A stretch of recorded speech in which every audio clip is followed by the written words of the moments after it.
Okay, I have 3 o'clock on my clock, so we can now begin. Usually do a Namo Tassa first of all. You're welcome to join in. Homage to Buddha, Dhamma and the Sangha.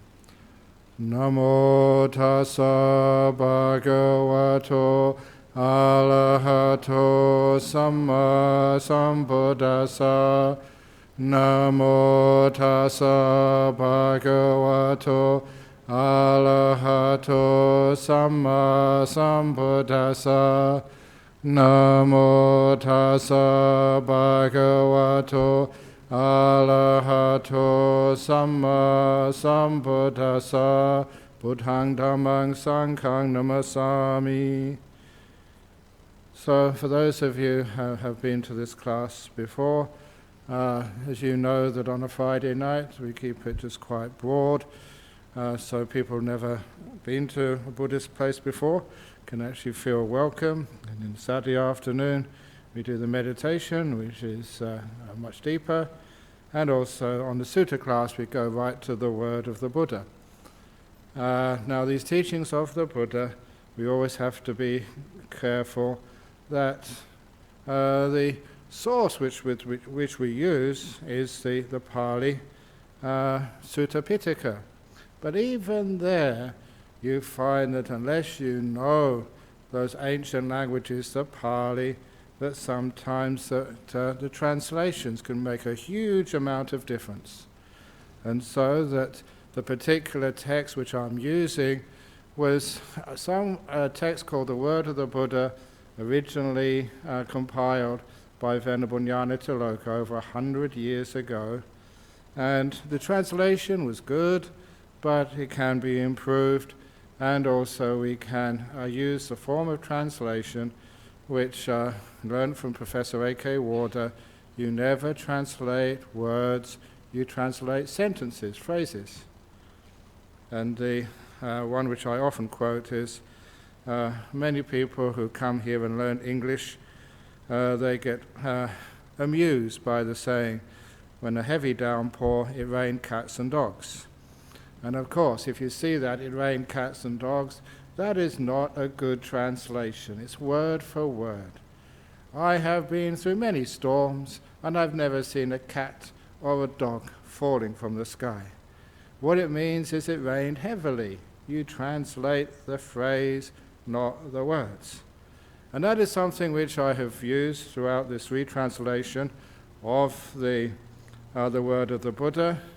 And of course I've been around a long time, so I use my years as a monk, meditation teachings, understanding of Pali to be able to work with this.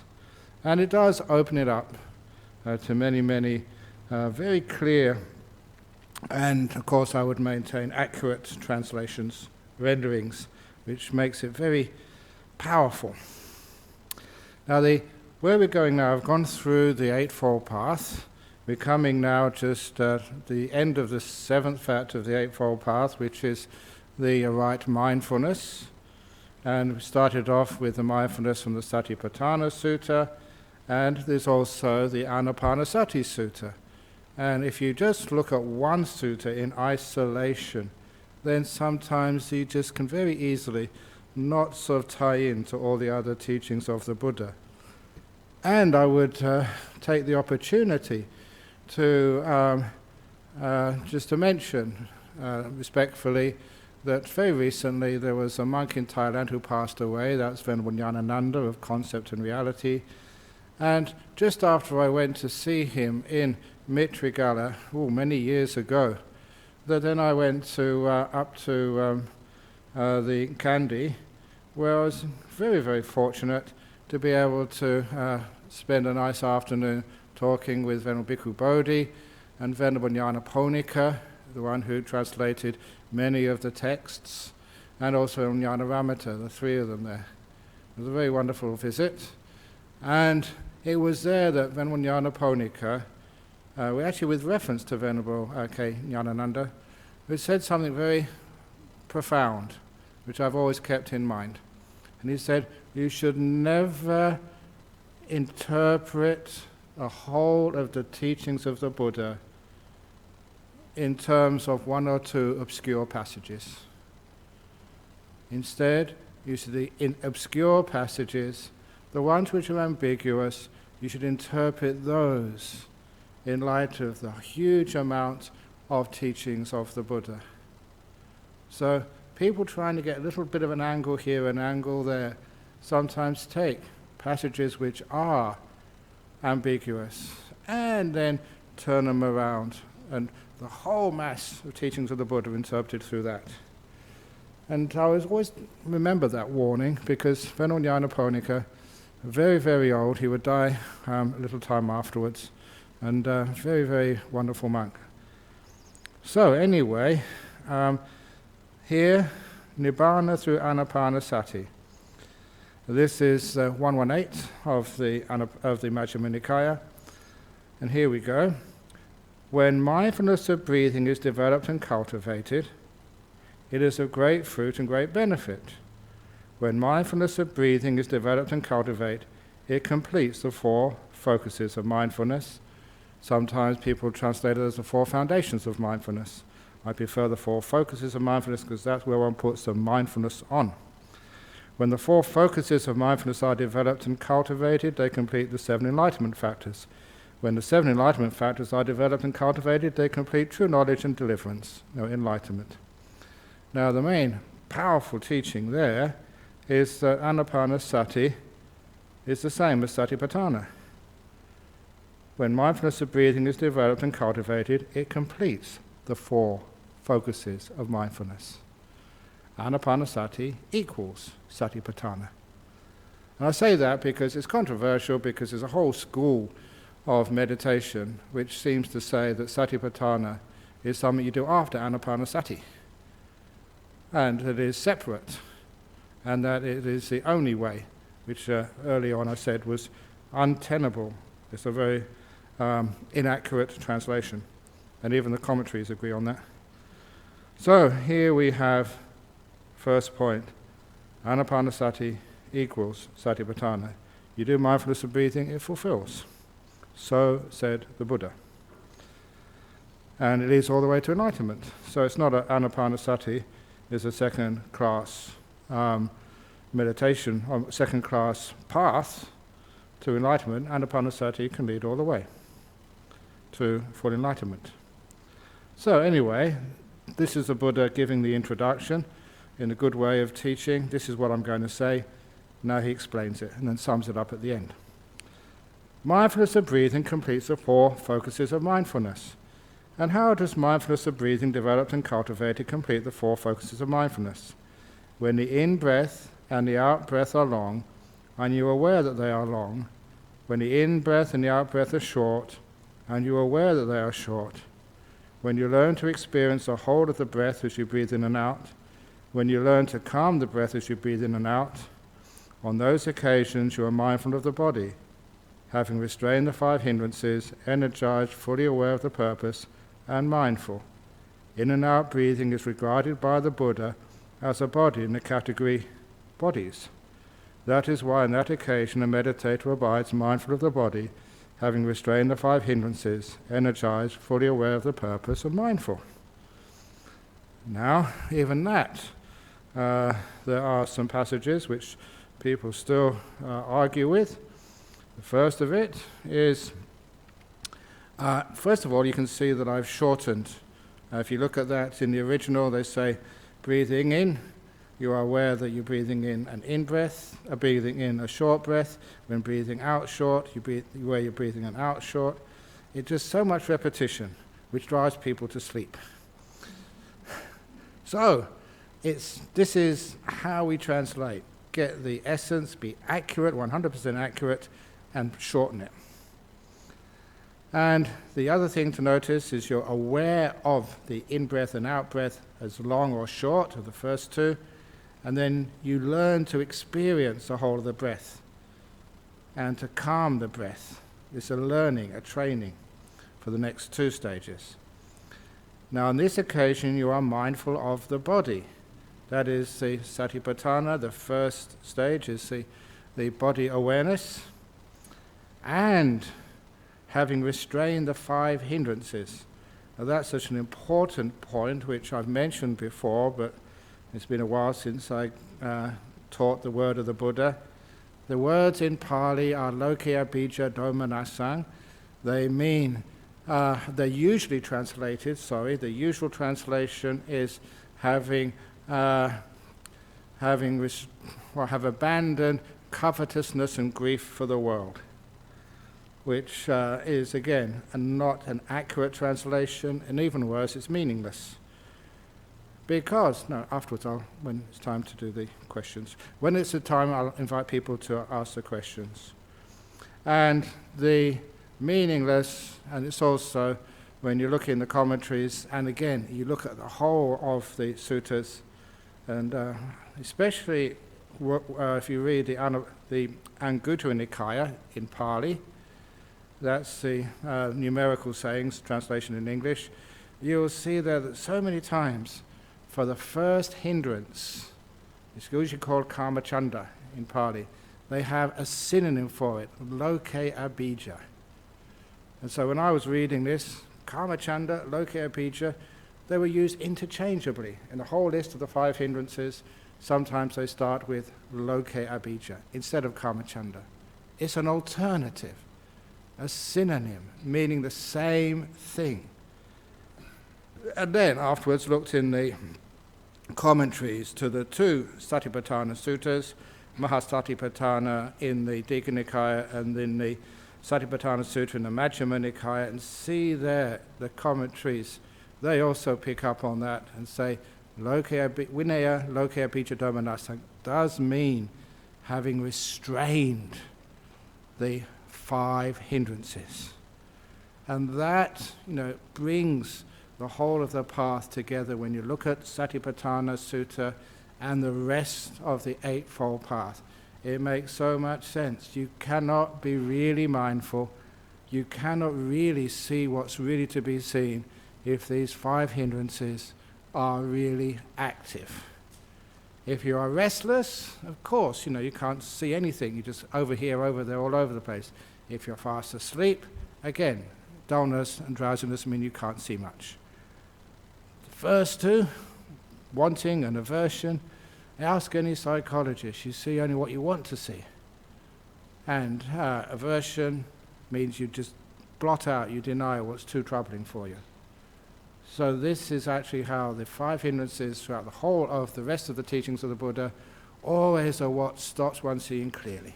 Also we have the 5th hindrance of doubt, where not enough confidence to follow a path long enough without being restless, doubt, asking questions. So those 5 hindrances, this is what the commentary understands, this is what is very valid, because this is how the Buddha was teaching these things.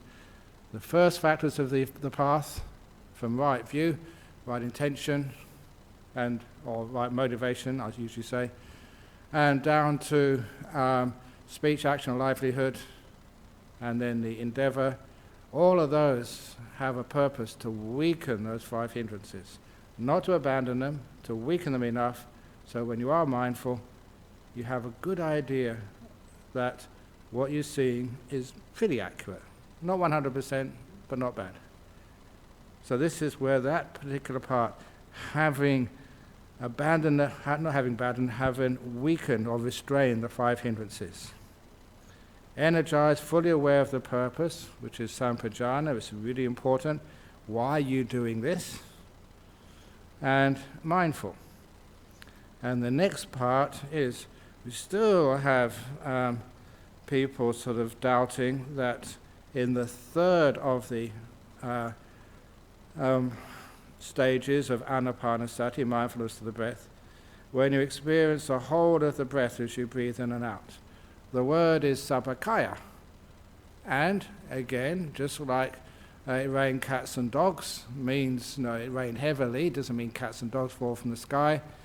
The same as kaya. Kaya means body. In the same, you have a body of troops, you have a body of evidence. Even in Pali, you have mano kaya, you have indriya kaya, which is the body of indriyas. It just means a grouping, a collection of stuff. And so it doesn't always refer to the physical body. in the same way that Spam. When I grew up, Spam was a luncheon meat, which we ate because we were poor. And these days, Spam is what appears on your computer.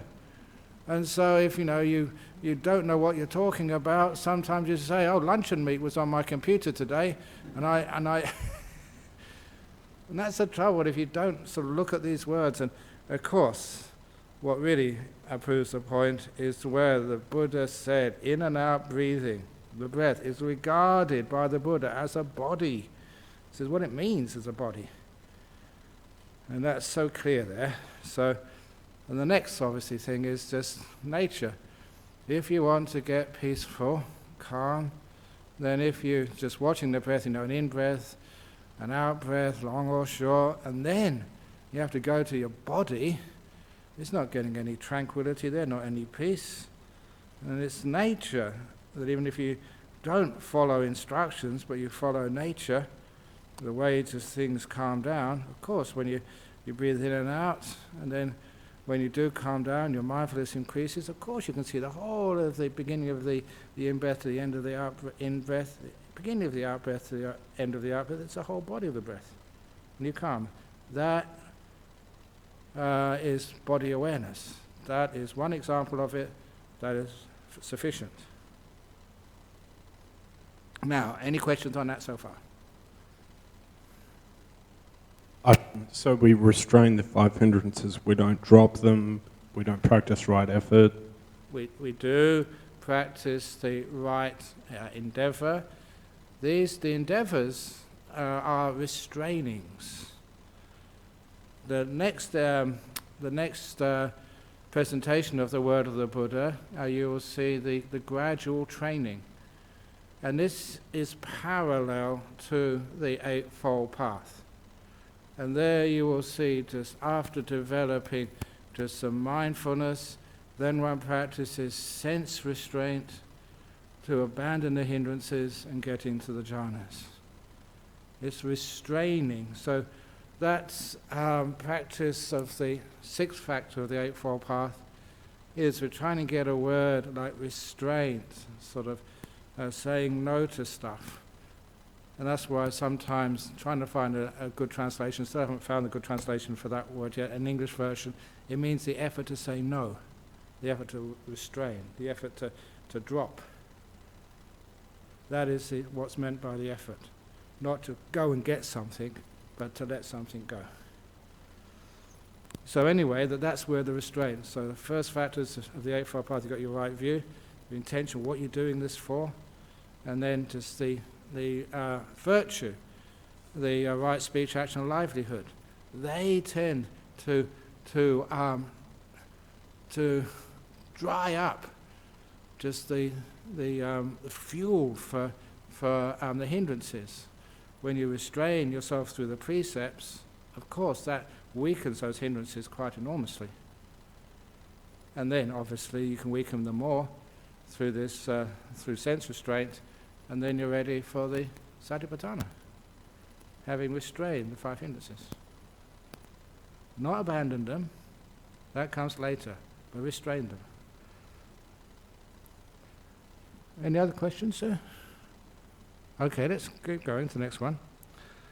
So, that was the first satipatthana, body awareness. Now, this is 5, 6, 7, 8 of Anapanasati. When you learn to experience joy as you breathe in and out, when you learn to experience pleasure as you breathe in and out, when you learn to experience the mental formation of piti sukha as you breathe in and out, that's joy and pleasure. When you learn to calm this mental formation of piti sukha as you breathe in and out, on that occasion you are mindful of experience as vedana. Having restrained the 5 hindrances, energized, fully aware of the purpose and mindful, for being mindful of the pleasure associated with this stage of the breath meditation is being mindful of experience. That is why on that occasion a meditator abides mindful of experience, having restrained the 5 hindrances, energized, fully aware of the purpose and mindful. Now there's a lot of really important points in this. First, you learn to experience the joy and the pleasure of meditation. It's a training. And of course, I've mentioned many times how that training works. And sometimes, if you haven't even learnt it, and when it happens, you're actually enjoying your meditation. It's common, simply because you are not wasting your energy fighting, striving, and you're becoming bright and happy. And it's the nature, first of all, it's part of the path. You're supposed to experience the joy and the pleasure. It's not something you should be afraid of and think this is attachment, this must be bad, I'm enjoying something. And it happens. And you experience the mental formation. And that's another important point. This is the citta sankhara. This is come from the mind. It's not inherent in the breath. The breath is just a breath. And this is one of the reasons why, to make it sort of very strong, you've always heard me giving that similes of going to the toilet and seeing the most beautiful piece of, and I'm not going to say the word because out of respect to everybody. But, it's amazing if you can see in what most people think is actually disgusting, the contents of a toilet bowl, number 2, then it's amazing that just, this is not inherent in that object. It is a citta sankhara. It is just how the mind can look at it, coming from the mind, from the citta. So that is how you train yourself to have this mind which gets so strong and powerful that you can actually see the joy and the pleasure in the breath really easy. And after a while you look at it and it's just wonderful to behold. Enjoyable, delightful, natural. Now, of course, that is why people can meditate for long periods of time, because they're enjoying it. And also, this is part of the satipatthana. The Buddha specifically said it is mindful of the Vedana. And it's also, you learn to calm this mental formation of piti sukha as you breathe in and out. What that really means is the mental formation of peace and joy gets very stable.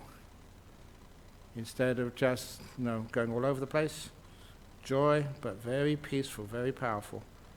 And then, of course, we'll see what happens next. This is being mindful of the pleasure associated with this state of the breath meditation, is being mindful of experience.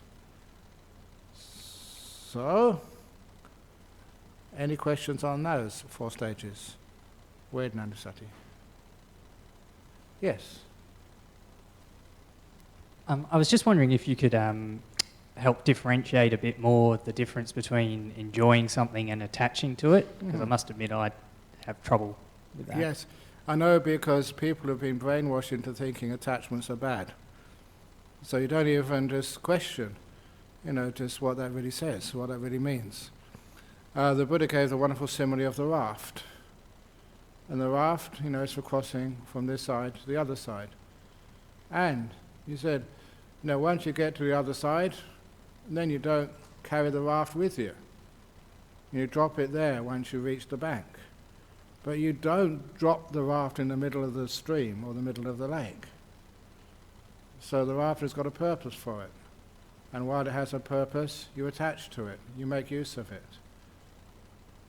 And just because it's joyful doesn't mean it's attachment.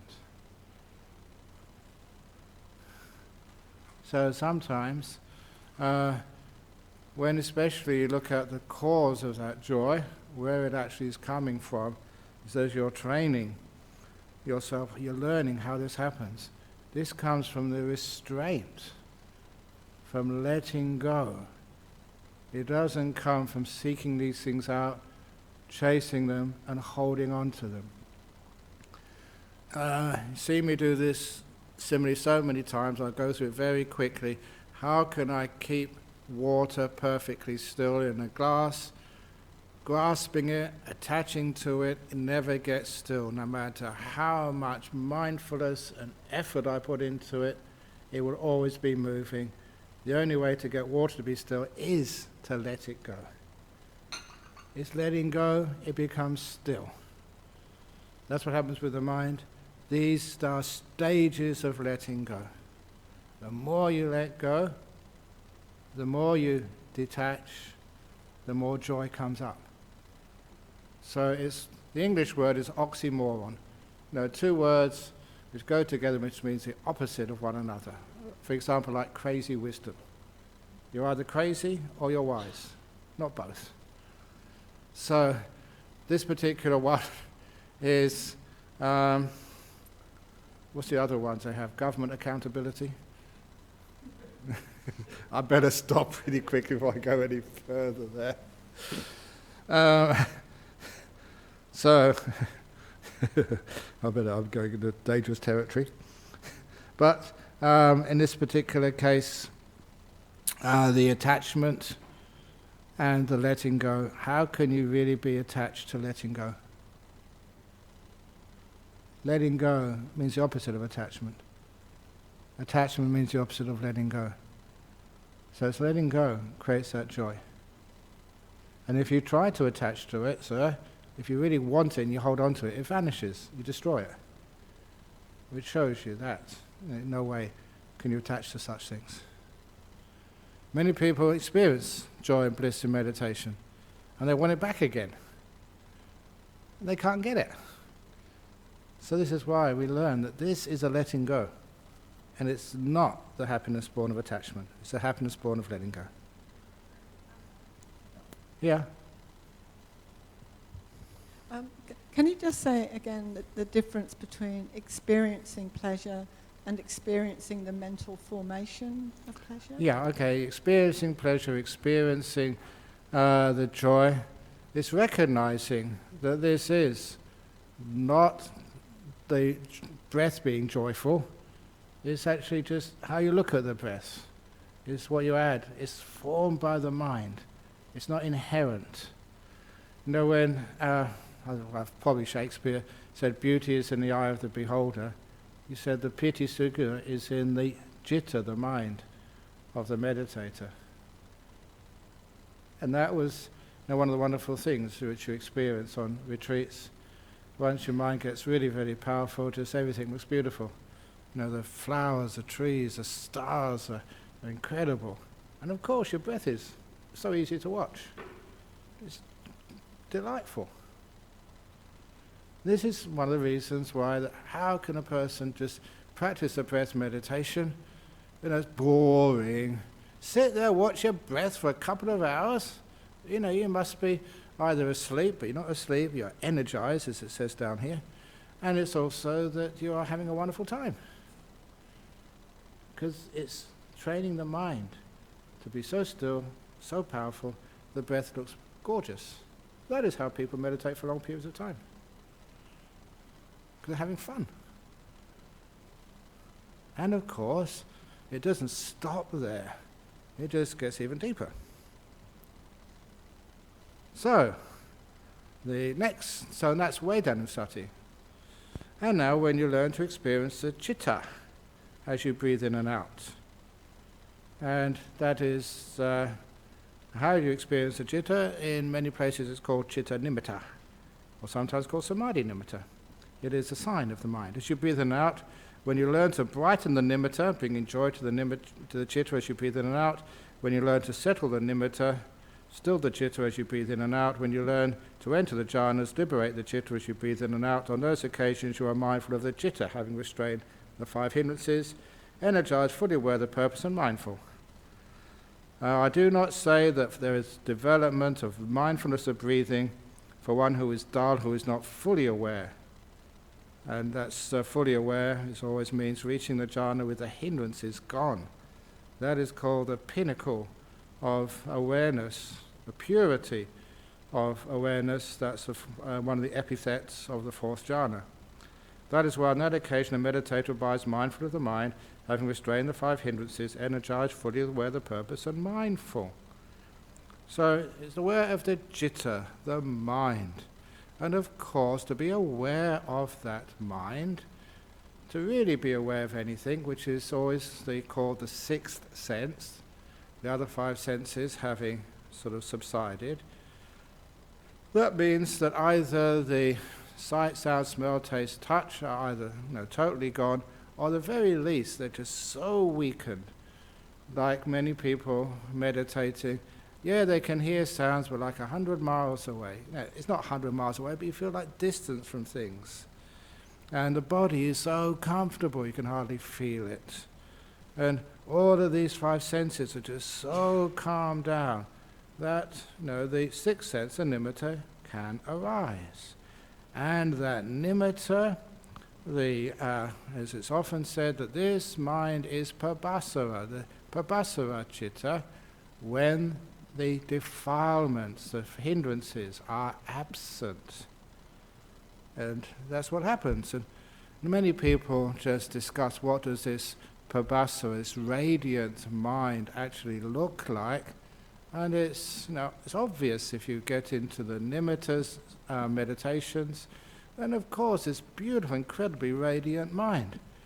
Only when the hindrances are just either really, really restrained or almost not there. So it's a good sort of bringing all of those teachings together from many places for the consistency, not interpreting sort of any sutta, any passages on its own where it could be ambiguous, but taking in the whole of the massive consistent teachings of the Sutta Pitaka. And there you see it.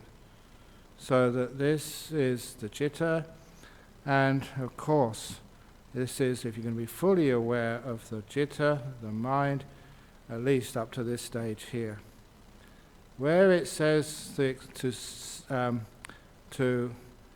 call it first of all sampasadanang, the citta, and it's a very beautiful word. The pasada, it's a combination of meaning like confidence, trust, but also like joy and happiness. And many of you who have come from Malaysia, what's a palace called? Pasat. Where the sultans live. Istana, okay, there's another one there. This is another palace, is the Pasada. It's also the place where Migara Mata Pasada, that she built.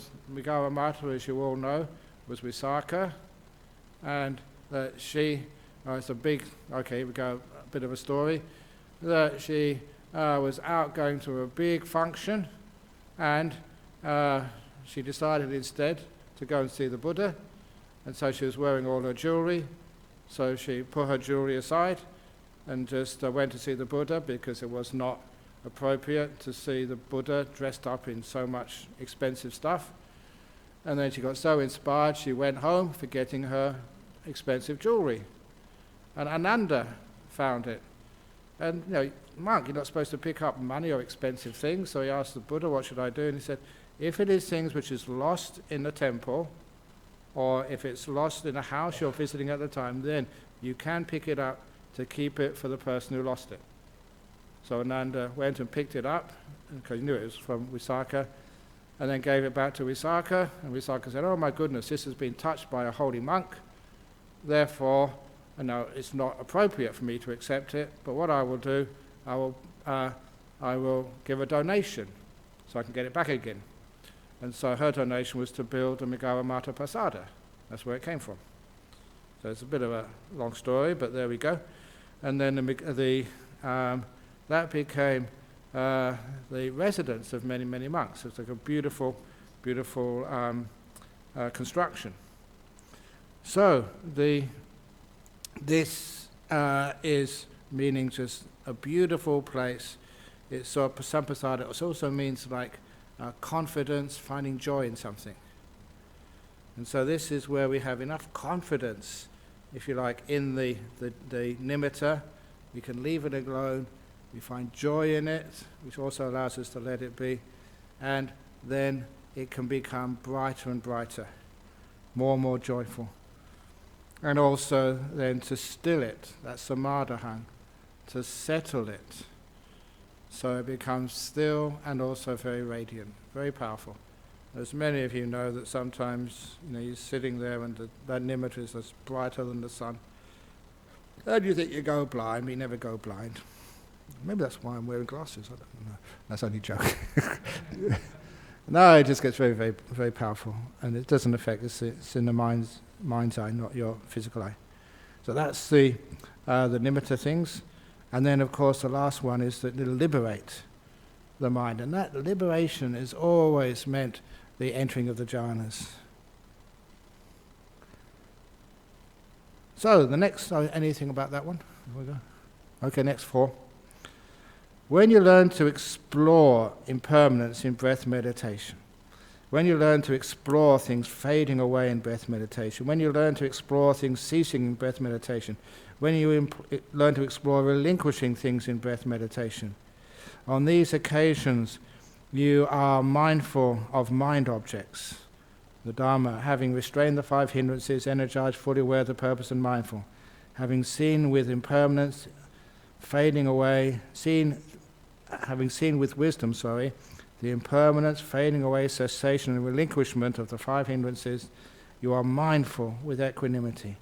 That is why on that occasion you are mindful of mind objects, having restrained the 5 hindrances, energized, fully aware of the purpose and mindful. That is how mindfulness of breathing developed and cultivated completes the 4 focuses of mindfulness. Now here you may note that the term of to contemplate, that to me was always too much thinking, and look, quite honestly, that after you get into a deep meditation, it's just almost impossible to think. And okay, I always have to check myself that I'm not making claims or anything, but I already told you that remember when I went on that 6-month silent retreat? And when I came out of that, people were asking me just, Ajahn Brahm, what happened? What do you do? What did you experience? And I had to think, because I had to talk. And quite frankly, that was such a difficult thing to do. And you had to force yourself to think. Not like, most people you have to force yourself to keep quiet.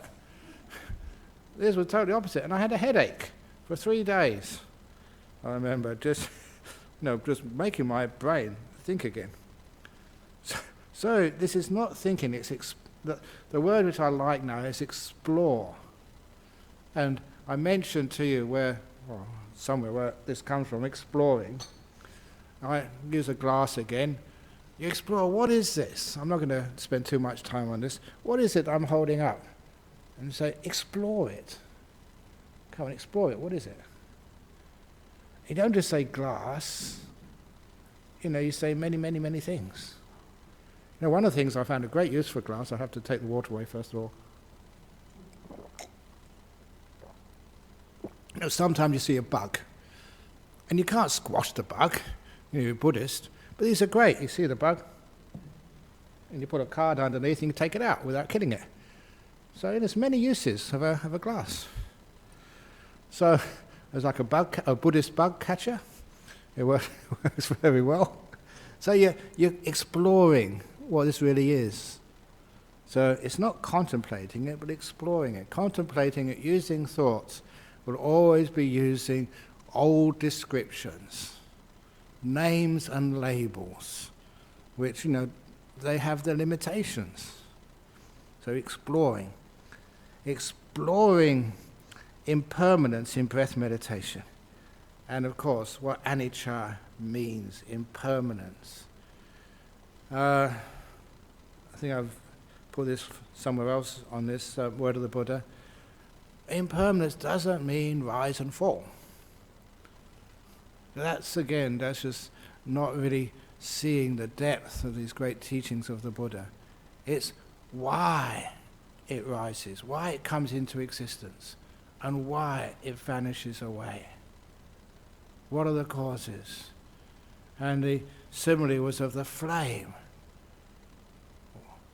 It's not just seeing a flame flicker, it's seeing the flame go out. Nibbana is the word for flame going out. You see it being lit again. How does the flame come into existence? How does it cease? And of course, the thing is with the wax, the wick, and the heat. I've said that many times. Those 3 things come together, and then there's a flame. The wax just is all used up, the wick burns out, or the wind blows the flame away, blows the heat away. Any one of those causes is taken away, there's no flame. That is impermanence. The rise and the fall, where it comes from. It's not seeing things flicker, it's seeing things disappear. You know, again, where that comes from is where I learnt Pali was from the Vinaya. And the Vinaya was, all those rules all came from real experiences in life. There's even one of the rules that the monk is not allowed to tickle another monk. It's one of the rules, and the reason is because they had these really naughty monks, they're called the Group of Six. If ever you read that, you come across this all the time. And just, they got one of these very young monks, the childish monks, a group of 17, and they tickled him, and he couldn't breathe, and he died. You know, tickled to death, literally, and that was 2,500 years ago. So because of that, the Buddha said, you can't tickle a monk. So that's one of the 227 rules. But where was I going with this one? Oh yeah.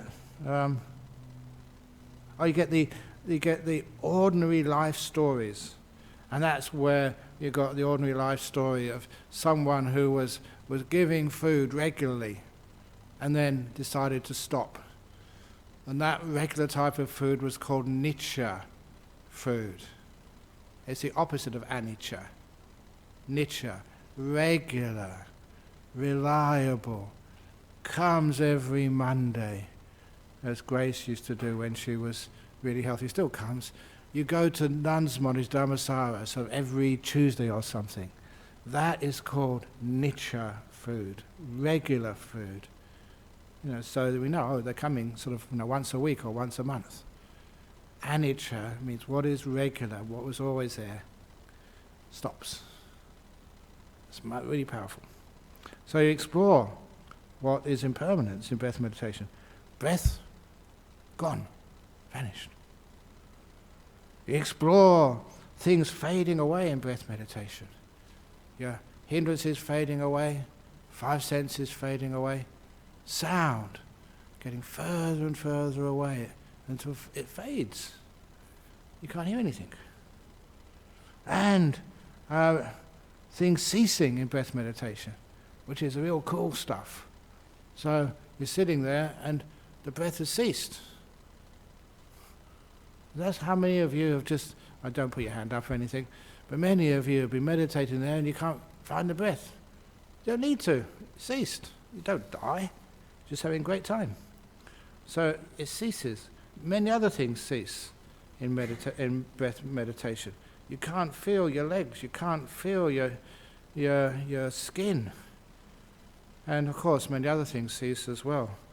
Just some of the sloth and torpor, the restlessness, things stop. Even time ceases in the breath meditation when you get very, very deep. And when you learn to experiencing relinquishing things in breath meditation, what have you relinquished? What have you let go of? Especially you've let go of controlling stuff, of being in command, of being the driver. You're exploring this, what it means just to let go. Because you've done a huge amount of letting go. That is what is meant here. Okay. Pause, comments, questions. Okay, continue then. So that's the 4 focuses of mindfulness are completed, said the Buddha, by the mindfulness of the breath. Now, the 4 focuses of mindfulness complete the 7 enlightenment factors. How do the 4 focuses of mindfulness developed and cultivated complete the 7 enlightenment factors? When you are mindful of the body, having restrained the 5 hindrances, energized, fully aware of the purpose and mindful, on that occasion steady mindfulness is established in you. On whenever occasion steady mindfulness is established in you, on that occasion the mindfulness enlightenment factor is aroused in you. You just get mindfulness as something really important. It doesn't complete it yet, because it says you develop it, and by developing it, it comes to fulfillment in you. When you are thus mindful, you explore the Dhamma with wisdom. On every occasion, abiding thus mindful, you explore the Dhamma with wisdom. On that occasion, the exploration of Dhamma, enlightenment factor, is aroused in you. And you develop it, and by development, it comes to fulfillment in you. When you explore the Dhamma with wisdom and embark upon a full inquiry into it, unflagging energy is aroused. On whatever occasion unflagging energy is aroused as you explore the Dhamma with wisdom, on that occasion the energy, enlightenment factor, is aroused in you. And you develop it, and by development it comes to fulfillment in you. When you have aroused energy, unworldly joy, the word actually is niramisa. It means the joy which has nothing to do with worldly joy, like your football team wins, or that your granddaughter has a baby son, or what else can you get? You won the lotto, or whatever other worldly joys there is in this world. This is something of a totally different nature. It's pure because it's not gained on getting something. It comes from letting go of something. That's why it's called unworldly. So when you, on that occasion, unworldly joy arises. On whatever occasion unworldly joy arises, on that occasion the joy enlightenment factor is aroused in you. And you develop it. You develop the joy. On that occasion, and by development, it comes to fulfillment in you. When you experience unworldly joy, I love this one, your body and mind become tranquil.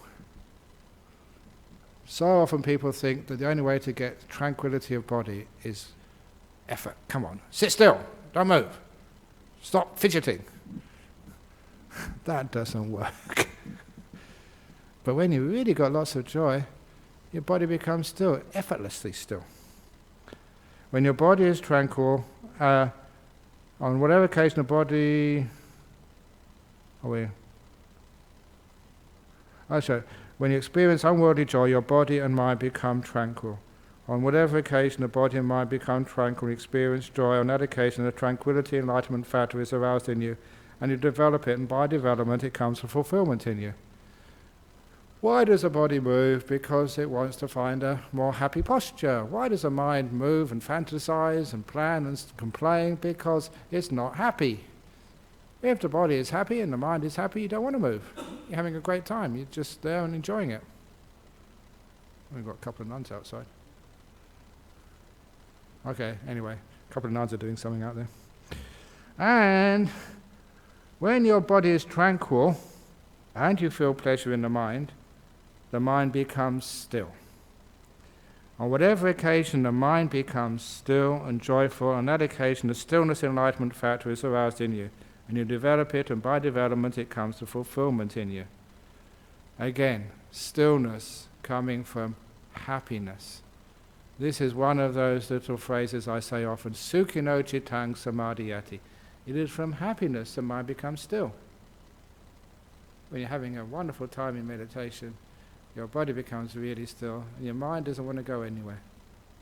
Totally gets still. And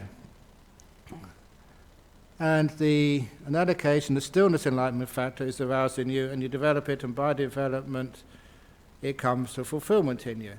Of course, you all know what the stillness in Pali is: samadhi. And you observe such a still mind with equanimity. On whatever occasion you observe with equanimity the still mind, on that occasion the equanimity enlightenment factor is aroused in you, and you develop it, and by development it comes to fulfillment in you. And those are the enlightenment factors. You see just how many of them are joyful, happy, still. You're supposed to be smiling when you're meditating and getting somewhere in the meditation. Here you develop the mindfulness enlightenment factor, which is supported by seclusion, physical and mental, fading away in cessation, and ripens in relinquishment. Ripens in relinquishment, which means you don't have stuff in this world. You renounce, because what do you want all this stuff for?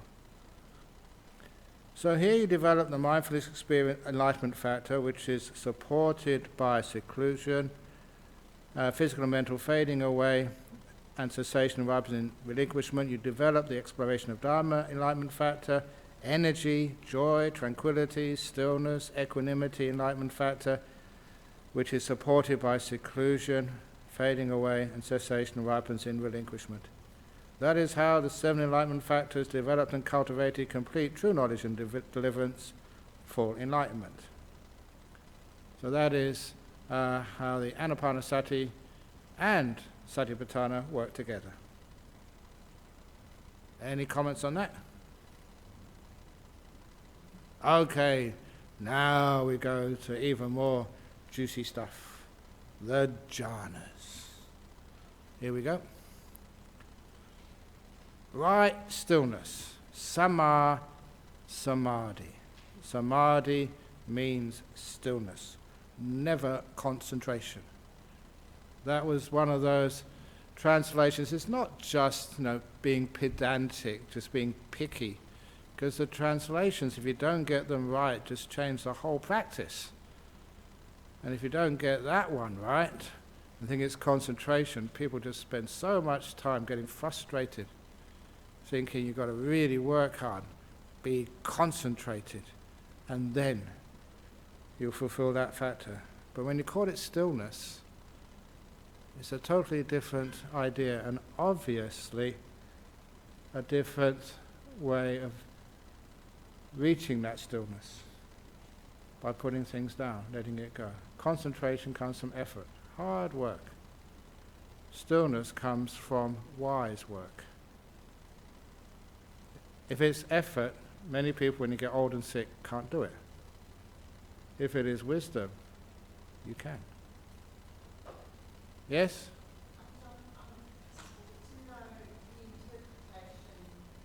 To know the interpretation of stillness. Can it be something where you just literally can't move? That is the stillness of the body, but you also have the stillness of the mind. Where you don't want to move. The mind is just a blank, and you just literally can't move. Yeah, but that can be not with the joy and the energy and the brightness. So that's also there. But anyway, I will now go through this right stillness, so it will make that answer to that good question very, very obvious. So here we go. First of all, the anecdote from the Buddha. I remembered a time when my father was occupied while I was sitting in the cool shade of a rose apple tree, having passed beyond the 5 senses and free from unwholesome states. I entered and abided in the first jhana. I thought, could that be the path to enlightenment? Then a realization arose, that jhana is indeed the path to enlightenment. And that's obviously after he emerged from the jhana. Inside a jhana you can't think.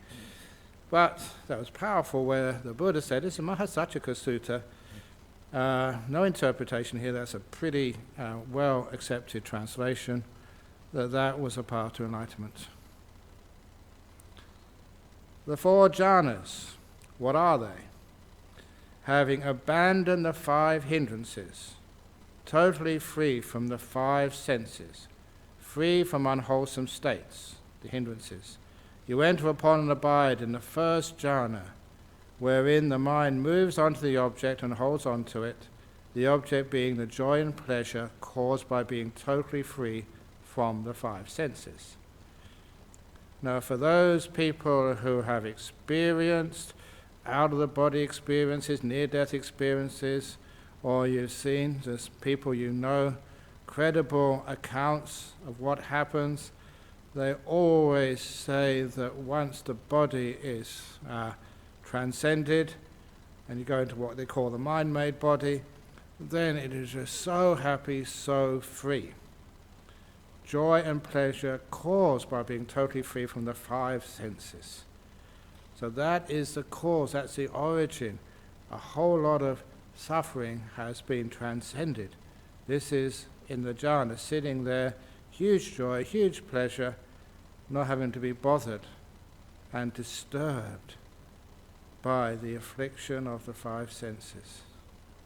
It's not that you decide to see, sometimes that you are caused to see. You can't just decide, I'm not going to hear something. You have to hear that. It wasn't your choice. Can you choose not to hear the bell now, please? Use your willpower. So sometimes these senses are just out of control. But here you're totally free from those. And that's a great joy. So that's one of the first, in the first jhana, 5 things are absent and 5 factors are present. When one has entered the first jhana, the 5 hindrances are totally absent. So there's not restrained, they're gone. There is no wanting. There is no ill will. There is no restlessness. You are still. And there is no sleepiness. You are brighter than you've ever been before, really aware. No sloth and torpor at all. And of course, no doubt, the mind is poised, fixed. The 5 hindrances are totally present, and what is present is the mind moves on to the object, holds on to it, object being the joy and the pleasure, and there is the oneness of the mind. Second jhana. When the mind no longer moves on to the object because it lets go of holding on to it, you enter upon and abide in the second jhana, which has trust in the object, the bliss enough to let go of holding it, and unity of mind without any movement or holding, with the joy and pleasure caused by absolute stillness. Now, what is happening here is on that first jhana, really blissing out, but there is still the residual little bit of holding. What the commentaries call is the vichara, holding on to it. And because the holding on to it, you haven't totally let go of it yet, that makes it unstable and it moves away. And it's such an attractive object, vitaka, you go onto it again. It's pretty similar to just what the commentaries say and just what happens in experience. It's an instability, what I sometimes call the wobble of the first jhana. Totally automatic, you don't do anything, but when you let go a little bit more, why do you let go? You have confidence and trust, you feel safe. You don't say to yourself, I'm going to let go. Enough experience of that state that you can just relax into it, let go into it, not control it, not do anything. Enough confidence, like sometimes, when you're here in this place, you close your eyes, meditating, sometimes you think, crikey, somebody could creep up on me and throttle me. All your senses, which are supposed to be guarding your security, you need a lot of trust and safety to be able to sit meditation and just to close your eyes in a safe, secure place. So, you can see just when your senses are really sort of disappearing, it takes a lot of trust. This is safe, it's good, it's going to be very wonderful for you. So this is the trust which goes really to its maximum, enough for you you don't have to hold on to it, it'll just stay there. And that is without any movement or holding, with the joy and pleasure caused by absolute stillness. You ever really want to go on a holiday where you don't have to do anything? And you go on a holiday and you still think, I should be doing this, I should be doing that. And then you start thinking about the meaning of life or writing your autobiography or whatever else and other things which you're supposed to be doing.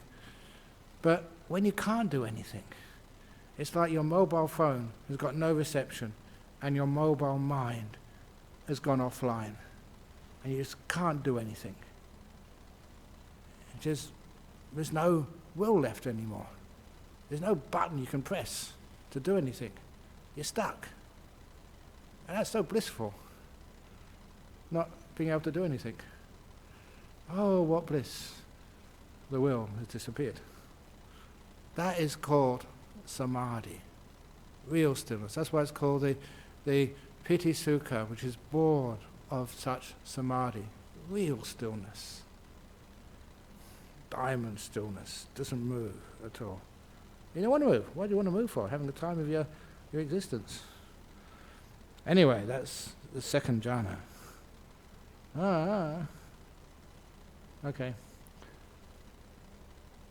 And then, with the fading away of the joy, you abide mindful and fully aware, experience of bliss purified from joy. You enter upon abide in the third jhana, on account of which noble ones announce one has a pleasant abiding indeed who has such mindfulness and equanimity. Making sure that it's mindful. You haven't gone to sleep, you're totally mindful. And sometimes to make the point that this is really powerful mindfulness. There's another time when people are really mindful is when they're in danger. They go riding motorbikes at 200 kilometers an hour, or they go skydiving. The adrenaline going in you have to be really aware, really alert. Your life is on the line. They do that. Why do they do that? Because they just get like a pleasure of being heightened awareness out of fear. But it's also the case, unfortunately, when people have accidents, road accidents, and they have trauma. Trauma, they're so aware. Have you ever had, I remember as a 17-year-old, I actually was involved in a car crash when I was 17. Just brakes failed in a car going across the United States. And does it happen to you and just it slows down? It did to me anyway. Actually twice that's happened when I fell over a cliff once. I've mentioned that many other times. I thought that cliff was about 100 feet. I thought I was dead, man. Because, you fell over a cliff, 100 foot. I turned around because I had one of these really old backpacks, in the 1960s, 70 or something. So anyway, just facing this cliff, going down, down, down. I thought, this is it, I'm dead. And then, just managed to automatically just bend my legs, roll over, and looked up, and that cliff was only about 10 foot, 9 foot at the most. And that really shocked me, because to me, I was really highly aware, time had slowed down, the whole perception had been distorted just by the danger. And of course, those are things you can remember very, very easily, the times you've had a very traumatic experience. So this is trauma, but totally positive. We don't have a word for that. Always looking for a translation, an expression for something which is so powerful, you can't even get it out of your mind. You don't want to get it out of your mind because it's such a beautiful experience. But it has the same power of impressing itself in your head, in your memory, as the bad ones do. Anyway, one does have a pleasant abiding. Sort of the joy part has been refined. And you're totally peaceful and happy, but without the joy. And some think, well, what's the point of that? It must be really boring. And then they say that there's still the sukha there. This is a different flavor, a much more refined part of joy. The only similes which I've managed to get up to explain these things is when I was young, I used to like Jimi Hendrix. Really powerful, really sort of loud music. And then later on, you got into sort of classical music. Just Vivaldi. And then there was this choral music, Monteverdi, I really got into. Very sort of refined. And then you got into the going into the forest and just the sound of the wind in the trees. More and more refined. And then you just go into just the stillness of the mind. Each one becomes more refined.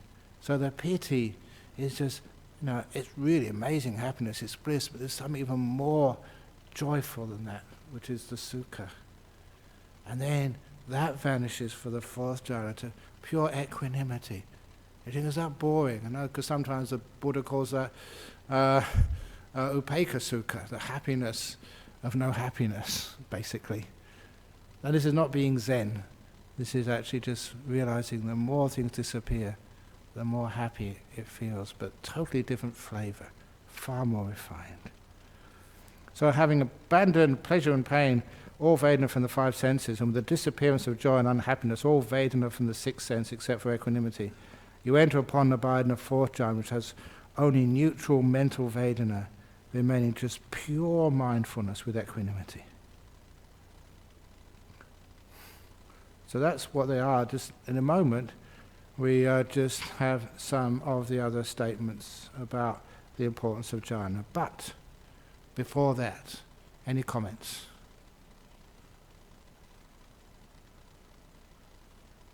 Okay, we go to next thing. And what kind of meditation did the Buddha recommend?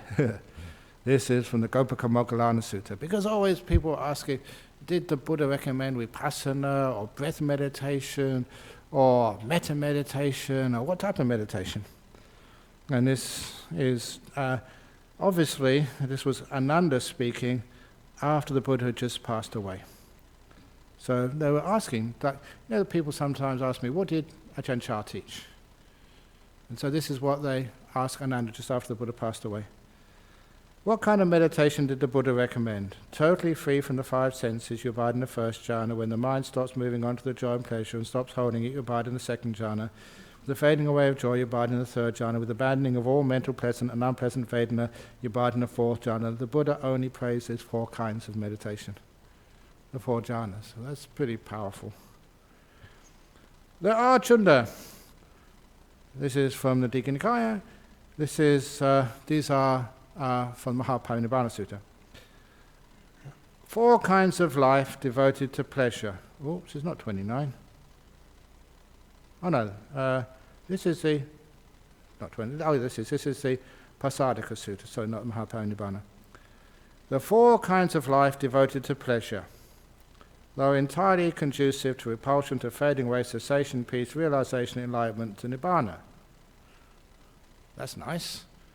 The four kinds of life devoted to pleasure. When I saw that, which were entirely conducive to nibbana, I thought, yeah, I'm into that. Devoted to pleasure and enlightenment at the same time. What are they? The four jhanas. So devotees of other sects should say that the Buddhists are addicted to these four forms of pleasure seeking. They should be told yes. I love that little saying because people say, oh, come on, that's attachment. This is even worse, addiction. They should be said yes, for they will be speaking correctly about you. Then some people might further ask you, what benefits can you expect from a life attached to these four forms of pleasure seeking, the four jhanas? You should reply that they can expect only four fruits, four benefits: stream winning, once returning, non-returning, or full enlightenment. The four stages of enlightenment. These are the benefits that you can expect from being attached to these four forms of pleasure seeking. And again, that's so radical to how many people teach Dharma and Buddhism, but I really love it. Say, oh, you'll be attached. Yeah, you will. And this is what will happen to you. You get enlightened. That's what you'll get. That's what we're supposed to be doing. Isn't it? Or do you want to be miserable and come around samsara time after time after time? Now, there is only one path. Ananda. And this is really very clear. One way to the abandoning of the five basic fetters. Sometimes we call them lower fetters, and the other one higher fetters. And I didn't like that because no fetter is higher. It's just basic and more advanced. There's one path, Ananda, one way to abandoning the five basic fetters. It is impossible. Netang tanang vijati. That means this can't happen. That anyone can understand or abandon these five basic fetters without relying on that path. Let alone abandon, you don't even know what they really mean. No more than it is possible to cut out the heartwood from a tree without cutting through its bark and sapwood. What is that path? The four jhanas and the three immaterial attainments. While you still do not experience, this is another 68, this is, not Kasambia, Kitagiri, no, not Kitagiri, I remember the sutra in a moment. It's Majjhima 68, when you still do not experience jhana, the five hindrances, together with discontent and weariness, invade your mind and remain. But when you do experience a jhana, the five hindrances, discontent and weariness, do not invade your mind and remain. This is classical how the five hindrances get suppressed for a long time. And it's also through the weariness and discontent. So you had a jhana, you can tell when anyone's had a jhana, just say full of energy, they're bright and bouncy, bushy-tailed, as they say in Australia, and just lots of energy, and no discontent. Okay. When you have no jhana, I'm just pushing this point, but you have to these days. When you have no jhana, for one deficient in jhana, the cause for seeing things as they truly are is destroyed. When you do not see things as they truly are, for one deficient in such wisdom, the cause for repulsion and fading away is destroyed. When you are not repulsed nor inclined to disappearing, for one deficient in these, the cause for knowledge and vision of liberation is destroyed. Develop jhana. When you experience jhana, you can understand things as they really are. And what you understand as it really is, the origin and passing away of form. This is the first kanda, the origin and passing away of experience, Vedana, the origin and passing away of perception, the origin and passing away of the will, the origin and passing away of consciousnesses. Lastly, there is no jhana for one without wisdom. This is one of my favourite sayings, 372 of Dhammapada. There is no jhana for one without wisdom. Not willpower, wisdom. That's how you get into jhanas. And there's no wisdom for one without jhana.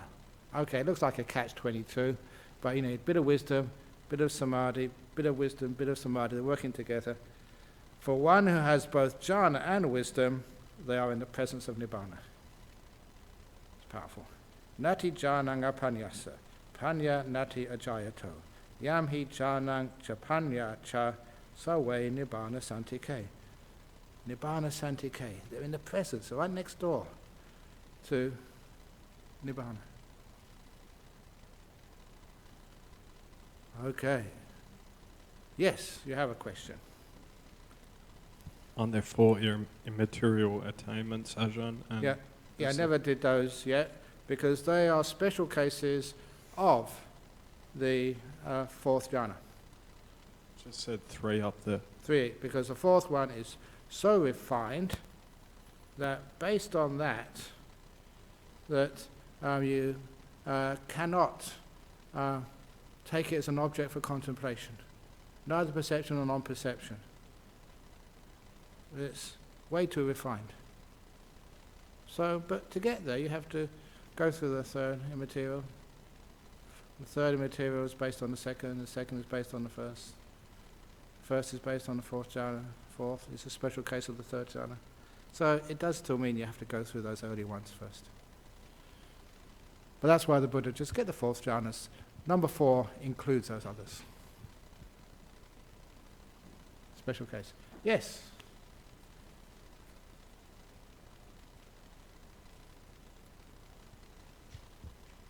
Ajahn, I always been puzzled over this, the 10 filters that we are first exposed to. If we got 2 kinds of arahant, can we accept there's 2 types of arahant? The one that is, I know I can't remember the right word, achieved by wisdom, attained by wisdom and attained by both ways. Yeah. If we accept this scenario of these 2 types of arahant, I can't see the logic. I'm talking about logic. Yeah, no, true. You can't have attained by arahant, attained by wisdom, to have to go through the 5 filters at all. Yeah, you do, because if you look at it, that is from Kitagiri Sutta, but it's also explained in many other suttas, especially in Anguttara Nikaya as well. So those 2 types, the Panya Vimutti and Ubato Bhayaga Vimutti, arahats. One is, both are with the 4 jhanas. One is with the immaterial attainments, the other one without the immaterial attainments. So the distinction between the 2 of them is on the immaterial attainments. All of them. No, I understand this definition from the Okay. Sutta that long time ago. Okay, good, yeah. My question is, why are we just only been, I mean, maybe most of us, I don't see the need of, let's say a person that go to graduate to, the type of arahant, let's say, is the one that attained by wisdom. The attained by, that means the 4th jhana, without Yes, the immaterial attainment. Yeah. Am I right to say there's Correct, such yes. kind of, so if you got this kind of arahant, the framework, there can be many kind of framework to get enlightenment. The Yes. framework where you need to have 10 filters to get into end of avijja, and Yes. it's irrelevant, the 5 filters for this type of arahant. Yeah, it's still relevant for those 2 types of arahats. it is, I think, the Buddha was just being as complete as possible.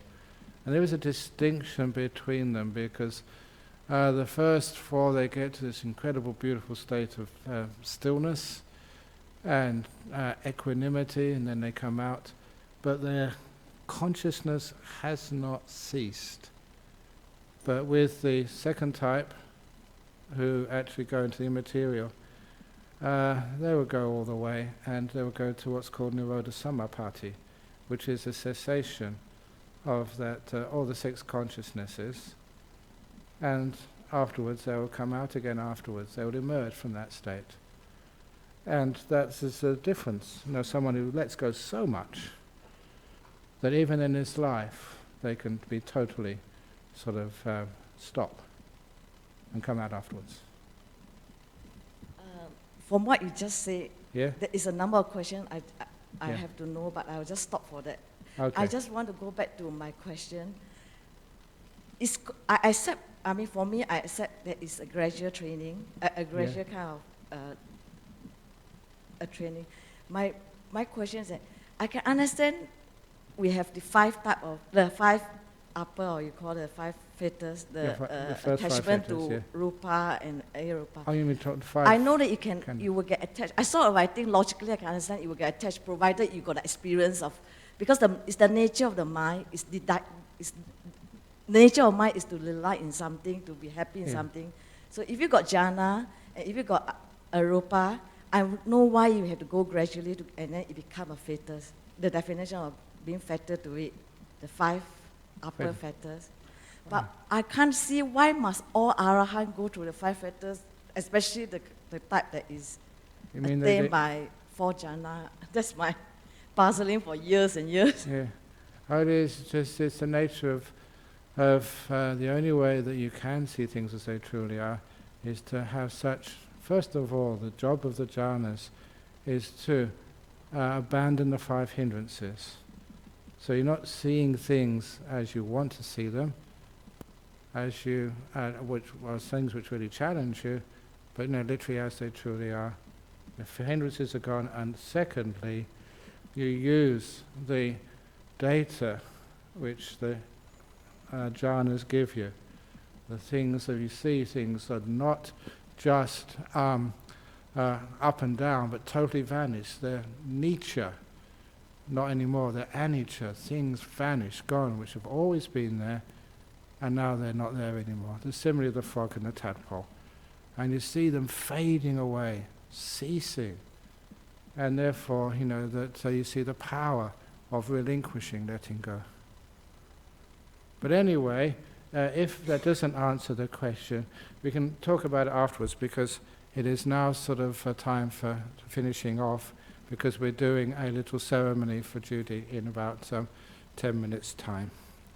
So we now do the, that's why the bhikkhunis have come, Ihasapati and a few others. So we now do a little chant of, actually we do the bowing. So the Buddhang Samana, the Arahang Samana.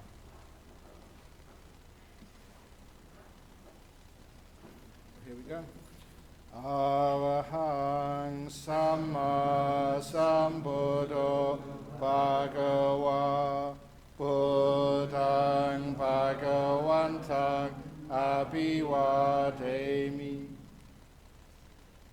Suakato Bhagavata Dhammo Dhammang Namasami Supatipano Bhagavato Sāvaka Sangho Sanghang Namami. Very good.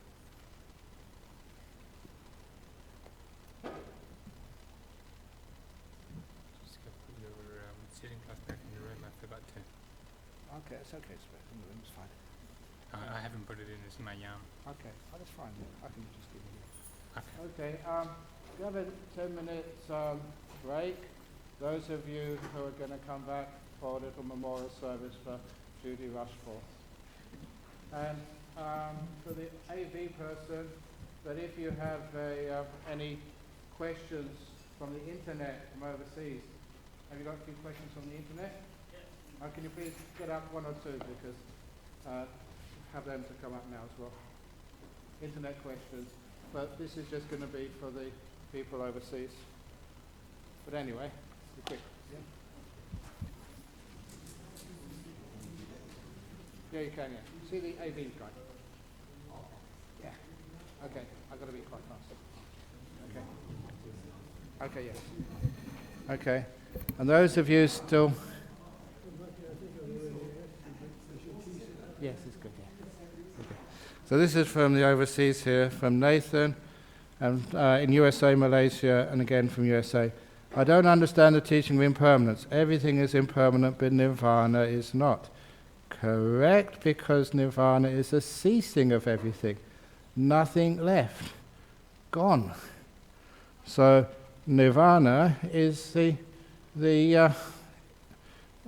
ending of stuff. A flame is impermanent, is uncertain, it comes and goes, but once it's out, where does it go? It goes nowhere.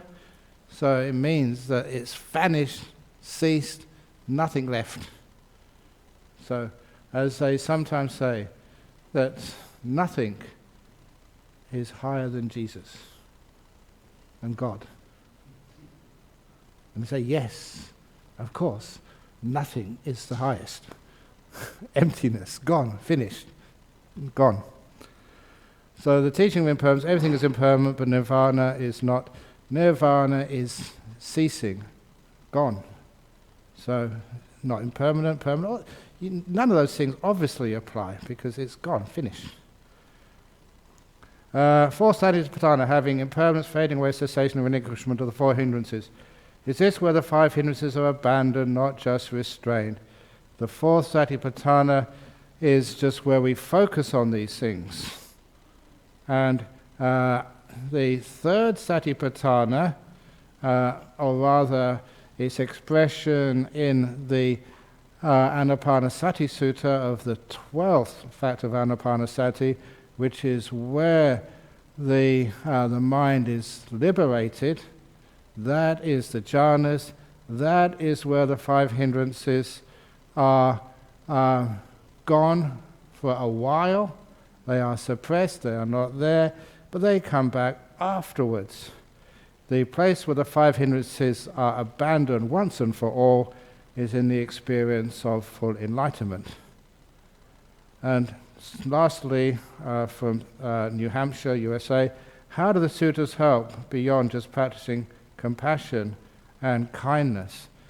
The compassion and kindness and mindfulness are important parts of the path, but we always want to know where that path leads, and the sutras show that very clearly, the full picture of the big roadmap.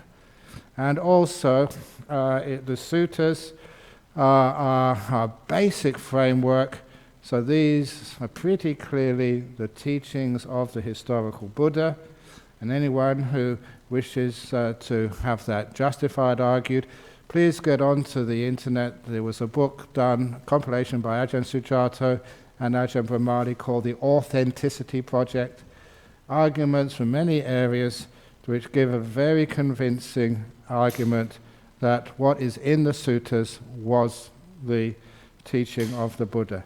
So it gives us a foundation of authority. You cannot take authority of a monk or a nun, nor a group of monks. Because as you know that many monks, many nuns say many different things. And so poor lay people, who do we believe? And so at least you have these sutras which you can actually investigate for yourself and find out from these sutras. Of course, then you have the problem of, yeah, you have the sutras, but, translating them. So little by little, you can check on these translations, argue as much as you want, discuss as much as you want, and then we can actually find out what these sutras are really teaching. So thank you from overseas. Just had to go through those quickly because running out of a bit of time. So okay, so those who are going to stay for the little ceremony, for